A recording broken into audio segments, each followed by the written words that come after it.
ತಾನೆ ಮತ್ತೆ ಆ ನರ್ಸ್ ಹಾಗೆ ಮಾಡ್ತಾಳೆ. ನಂತರ ಮಾಂಗ್ಮ್ಯೂಲ್ ಆ ವ್ಯಕ್ತಿ ಹತ್ರ ಬರ್ತಾನೆ. ಆ ವ್ಯಕ್ತಿ ಅನ್ಕಾನ್ಶಿಯಸ್ ಆಗಿದ್ದ.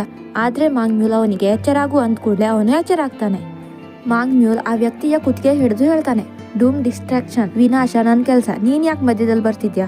ಮಾಂಗ್ಮ್ಯೂಲ್ ಆ ವ್ಯಕ್ತಿಯ ಎಲ್ಲ ಗಾಯ ಸರಿ ಮಾಡ್ತಾನೆ ಮತ್ತೆ ಅವನ ಡೂಮ್ನ ತನ್ನಲ್ಲಿ ಕರೆಂಟ್ ಮಾಡ್ಕೋತಾನೆ. ಮಾಂಗ್ಮ್ಯೂಲ್ ಆ ವ್ಯಕ್ತಿಗೆ ಹೇಳ್ತಾನೆ, ನೀನೀಗ ಸಾಯೋ ಹಾಗಿಲ್ಲ, ಯಾಕಂದ್ರೆ ಇನ್ನೂ ನಿನ್ನ ಟೈಮ್ ಬರಲಿಲ್ಲ. ಮತ್ತೆ ನಿನಗೆ ಈಗ ಗೊತ್ತಾಗತ್ತೆ ಸಾಯೋದಕ್ಕಿಂತ ಹೆಚ್ಚು ಭಯಾನಕ ಏನು ಅಂತ, ಮತ್ತೆ ಅದು ಜೀವನ. ಆಗ್ಲೇ ಅಲ್ಲಿ ಪೊಲೀಸ್ ಇನ್ವೆಸ್ಟಿಗೇಷನ್ ಮಾಡ್ಲಿಕ್ಕೆ ಬರ್ತಾರೆ ಮತ್ತೆ ಮಾಂಗ್ಮ್ಯೂಲ್ ಟೆರರ್ಸ್ಗೆ ಹೋಗ್ತಾನೆ.